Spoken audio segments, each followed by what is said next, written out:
Hello and welcome to Business Today Television. I'm Siddharth Zarabi from the India Today Business Today studios here at the World Economic Forum in Davos. And with me today, Dr. Prateek Kanakia, the chairman and founder of TheGreenBillions. Welcome to our coverage at the World Economic Forum, Dr. Kanakia. And one of the key things that we really have been discussing about is the overall broad theme of sustainability, green energy, green mobility, basically a zero carbon future. That's one of the key things that has emerged, and this is also on account of what we have seen happen with the conventional energy industry. As we begin this conversation, tell us about your own thoughts about the relevance of alternative energy and going green for Indian businesses. Siddharthji, as you put it very right, that sustainability is the mantra, is the way forward. But we are talking about consuming a lot of conventional energy to produce a new form of energy, which is less in quantum, high in prices as on today. So attaining this sustainability would require a lot of hand-holding by the governments, by the institutions, by the authorities. As recently I was reading at World Economic Forum, an initiative called Giving to Earth Action was floated, which talks about $3 trillion US dollars to be financed and be called as climate finance. So such hand-holdings and green finance, which was raised by the government of India at this COP27, these kind of hand-holdings and viability gap financing will have to come in play while it comes to attaining sustainability as a concept, because industry or corporates work for bottom lines. And as on today, if you just go to them and ask about adopting and consuming, let's say, green hydrogen, the first answer we get is the cost matrix is not viable. Captively, yes, but if you want to become a hub, or the narrative which is being said by the government of India that we'll start exporting green hydrogen, those kind of economy of scale has to be reached through a lot of sustainable financing. So my idea of corporates attaining sustainability in real terms would be by hand-holding such projects, new projects. If you talk about, let me talk about my own initiative. We as the TheGreenBillions Limited, yes, are the only ones in the country which is taking an initiative to extract hydrogen from municipal solid waste.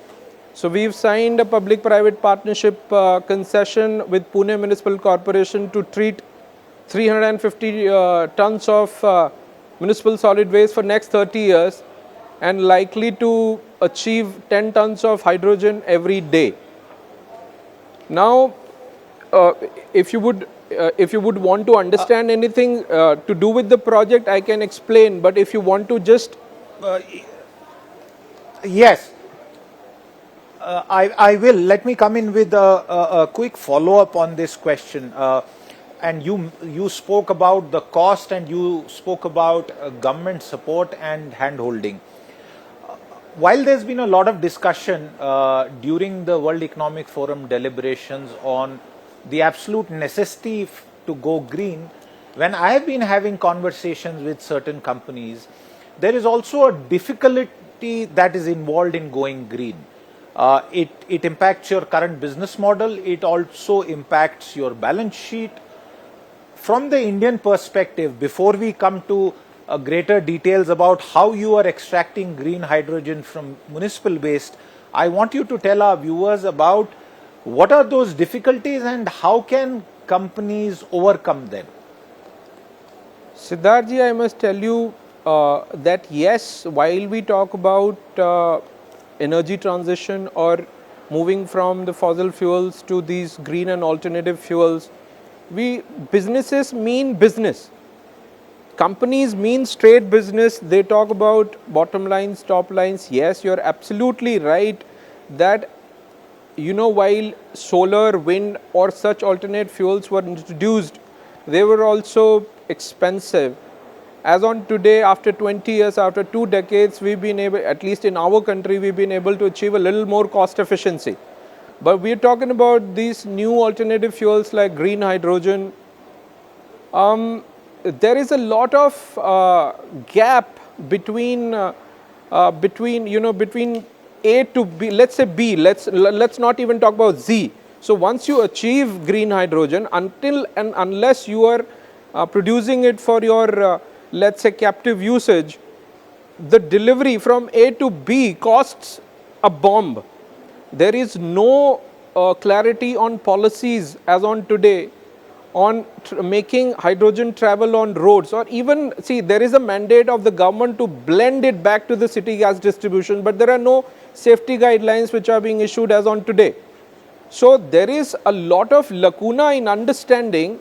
Forget about the money terms. There is a lot of lacuna in understanding how to take that transition. Even if a company is showing or is debt free or is showing a lot of equity surplus to invest to go into this mode of energy transition, but there are still many clarifications by the government of India on various aspects. Although we've recently received the first draft of National Green Hydrogen Mission, it still does not answer.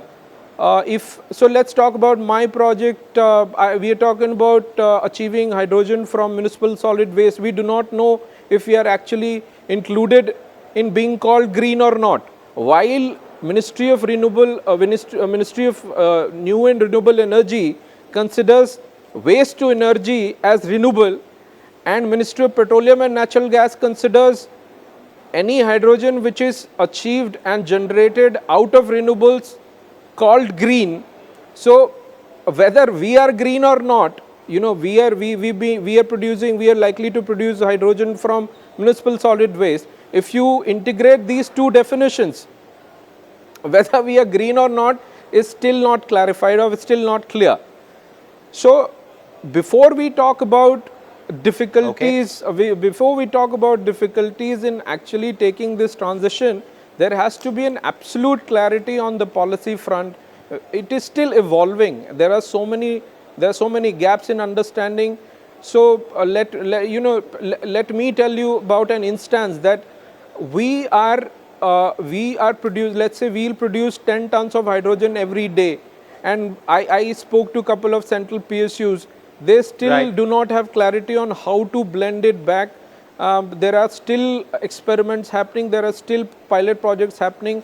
One of it is being taken up by Gas Authority of India Limited. Another one is being taken up by NTPC with Gujarat Gas Limited. Every pipeline is a different pipeline in this country. And while this grid was designed, hydrogen was not in the play. So the metallurgy was not programmed as per some point of time hydrogen being blended with it. But we still want to blend hydrogen in our city gas distribution. There is a stark gap of understanding, and let's say there are two different thought processes in the system itself, in the government itself. One says that we should not touch this golden grid of ours, and another one says no, we need to do it because that's the mandate. So there is a lot of difficulty in understanding.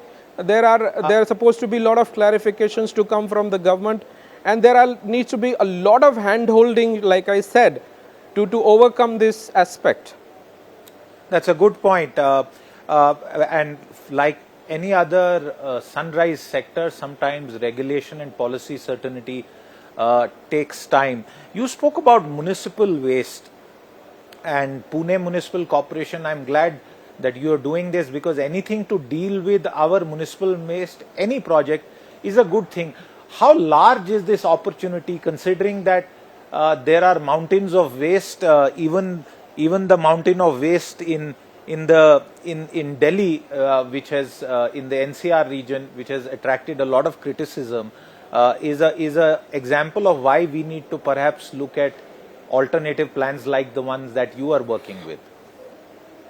Siddharth ji, you are absolutely right and on it, at it. I must tell you that when it comes to talking of an impact, generating an alternate fuel, a superlative alternate fuel like hydrogen out of municipal solid waste, it can't be bigger than this. You're talking about treating the waste of your city, converting it to a superlative alternate fuel like hydrogen and blending it back to the city gas distribution, or let's say firing your industries. It can't be better than this. Municipal solid waste, other than the carbon emission, one has to understand that it emits methane, which is 25% more detrimental, hazardous and harmful to the environment. So while we are talking about electrolyzer as a process, it is energy negative. We consume more energy to produce less energy, and we call it green hydrogen. We pay more. We pay more for it being green. So electrolyzer, and once one hand we are talking about water conservation, another hand we are talking about treating water as a raw material for producing fuels. So this equation doesn't match.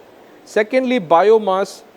So biomass is extremely necessary for the fertility of, or for the replenishment of soil, which is a natural process which maintains the natural ecological balance. So we are talking about biomass, we are talking about electrolyzer, technically water, to produce green hydrogen, and we are leaving the most impactful space, that is waste, the municipal solid waste of any city. So I want to establish that the cleanest form of hydrogen, see, because secondly, I must also update you that we are using the technologies developed and invented by our own premier institutions like Bhabha Atomic Research Center and Indian Institute of Science. So we are not borrowing these technologies from overseas or anywhere else in the globe. We've been totally we speak about Atmanirbharta, and this is going to be an apt example of being Atmanirbhar. In fact, the very project of mine would cater to 4 national ambitions of ours. 1, Swachh Bharat; another, Atal Mission on Urban Regeneration and Transformation; 3, National Green Hydrogen Mission; and 4, Atmanirbhar Bharat. So one project of such scale or such nature can cater to four of such huge ambitions of Government of India. I would request them to consider hydrogen produced from municipal solid waste. Let the thresholds be decided on the carbon intensity front, should be considered green. And my idea is to replicate this project or this nature of project going across the country, because waste of a city, as you're rightly putting it, other than putting the environment into danger, you're talking about health issues. You cannot afford random landfills across the cities or near cities or even farther than cities, because there are agitations happening. People are, villages are burning the basic infrastructure being put up or trying to be put up to create landfills, because nobody wants this trash or garbage in front of their villages or homes. So, and God doesn't create land anymore. One has to understand God doesn't create land anymore, and the population is increasing. So this is a very big pain point to have newer landfills, and like you're putting it now, the kind of premium the real estate has. If these kind of mountains will keep coming up or popping up, that will eat up a lot of healthy revenue of the government. Right, absolutely. And Dr. Kanakia, this is one of the most important things I personally believe in, because if we are to double the size of our GDP and become a country that aspires to be a $10 trillion economy, we definitely need plans like yours, because we also at the same time are now said to be the most populous country in the world, with our population perhaps having surpassed that of China. And therefore this project in Pune that you are speaking about I wish you all the very best, and I hope to perhaps even come and visit it at some point of time to see a waste being converted, municipal waste being converted into hydrogen. And one would hope that the points that you made in terms of the policy prescriptions also become policy very soon. Dr. Kanakia, thank you very much for joining us for this chat. Thanks a lot, Siddharthji, and I really appreciate. And I look forward. No, I really appreciate your comments, and I welcome you to Pune anytime soon, whenever at your convenience. And actually, seeing is believing. So you are absolutely welcome anytime. Absolutely. Thank you very much for your time with us today. With that, it's a wrap on this conversation. We'll see you with more. Till then, goodbye.